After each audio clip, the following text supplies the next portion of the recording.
So, what is a perfect knife? Does such a thing even exist? Does an Excalibur really exist? We talk about that here and there, and but really, does it exist? Does the perfect knife exist? I have on the table some of my favorite fixed blades and folders and slip joints. Um, these knives I consider close to perfection. But if I were to analyze in detail each and every one of them, which I have already done, I will find a small detail. I will always find something that just ain't right, that just is off center, that is just something in the clip, or something in the grind, or whatever, or the heat treatment, or the steel, or whatever. So, as much as I may love one of these blades, one of these fixed blades, as a companion blade, for example, wonderful, wonderful. Ergonomics, steel, aesthetics, just beautiful, right? Each and every one of them, at least for me. Where is it? Where is perfection? Look at that grind, just beautifully done. Look at that.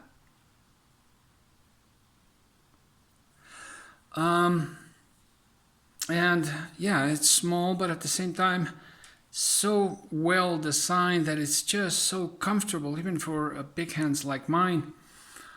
So, and then we go to folders. Where is perfection? Now, you know I love a good harpoon. And a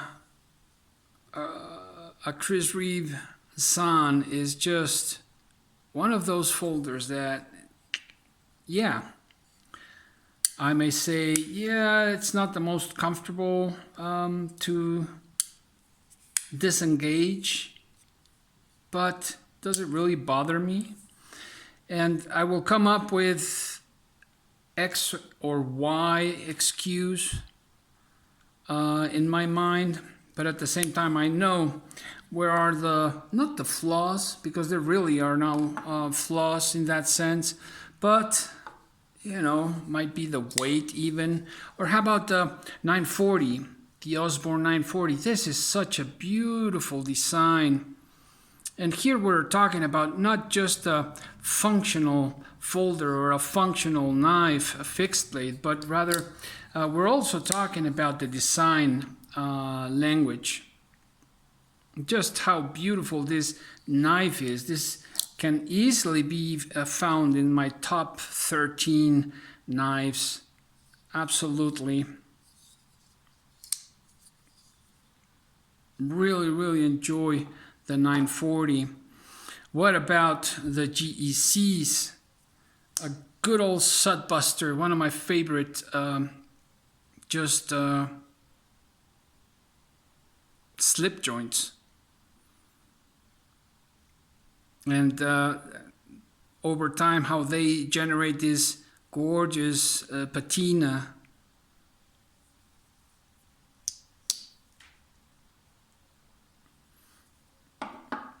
As well as this Barlow pattern and that beautiful clip point. And how that patina is coming along as well. Not only that, but the story, the history of this wood And on top of that, the secondary blade being a beautiful sheep's foot. You know, we might call this a perfect jackknife. What about a gent piece? This is what I would call the true gent piece. The Mandy, Chris Reeve Mandy.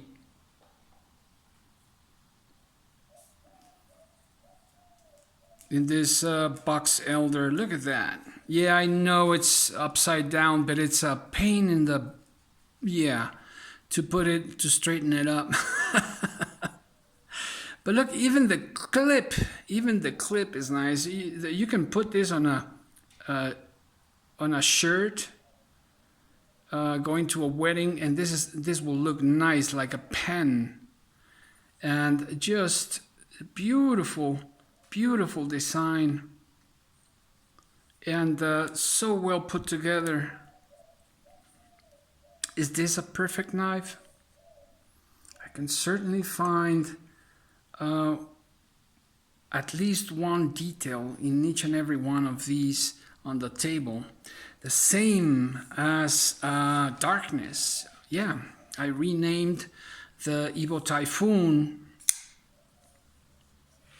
Sharp by Design, Brian Odo, Evo Typhoon. Now, I think this is one of the most beautiful designs and most perfect designs out there. And I can still find a couple of things that might be,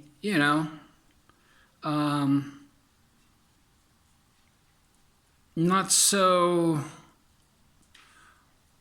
positive about it.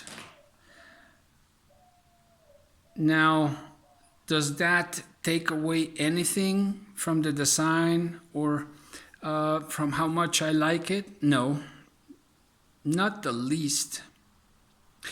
But again, it's also like relationships. Whether we talk about your better half or relationships with your family, your parents, your brothers, your sisters, your siblings.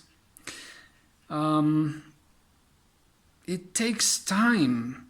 You build relationships. We build relationships. It's not something just given. It's not something, it's not a Disney fairy tale.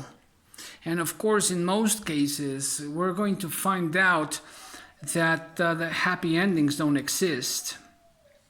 So is there such a thing as a perfect knife or a perfect folder?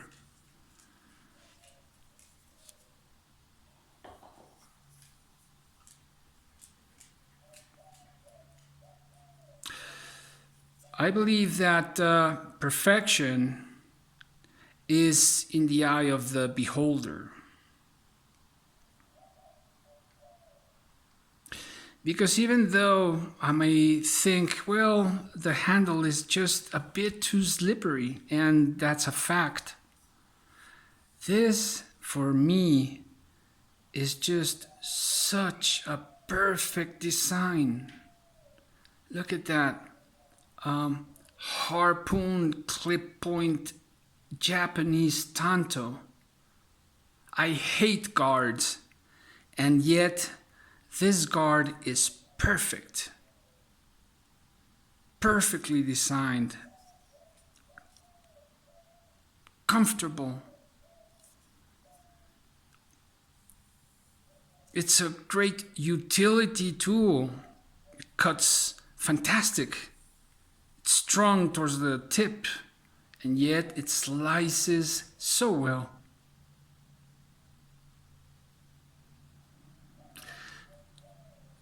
But yeah, it is a bit slippery. And although it's all blacked out, there is one small detail, one small part where it's not. And at least for me, that breaks a little bit the harmony in the darkness of the blade. Does that take anything away from it? Heck no. This may well be my favorite knife folder.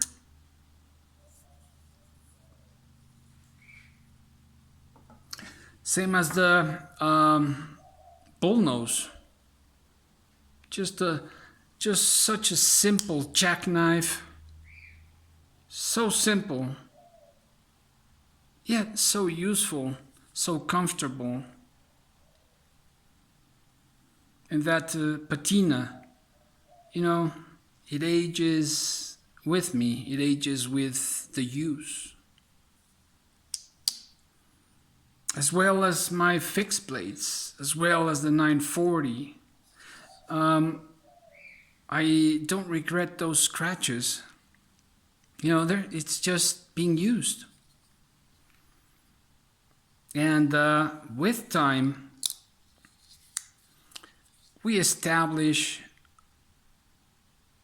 relationships, but not only establish relationships, but we construct relationships. If we don't, if I just keep this in its case, if this is something that you've gone through, you know that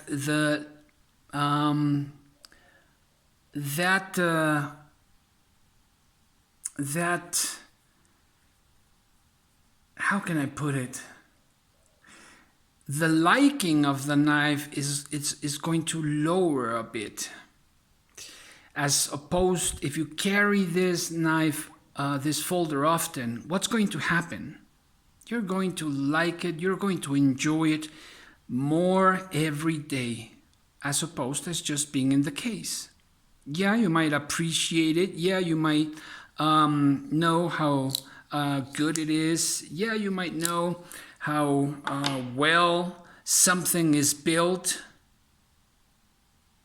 But if you don't establish a relationship, if you don't learn, because every knife is opened and closed differently, and every knife, every folder has its own gimmicks. And we may feel chemistry, you know, that click with some knives and not with others, no matter how expensive, no matter how good they may be. But then again, we need time to get to know them, just like in a relationship. And once that is established, then we may go on to strengthen that relationship. And that relationship will have scars. And it will have different colors.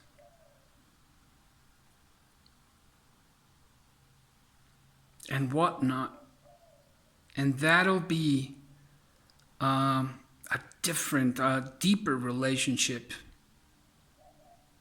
So, does the perfect knife, does the perfect folder exist?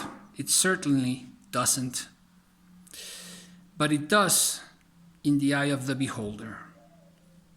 Professor EDC out.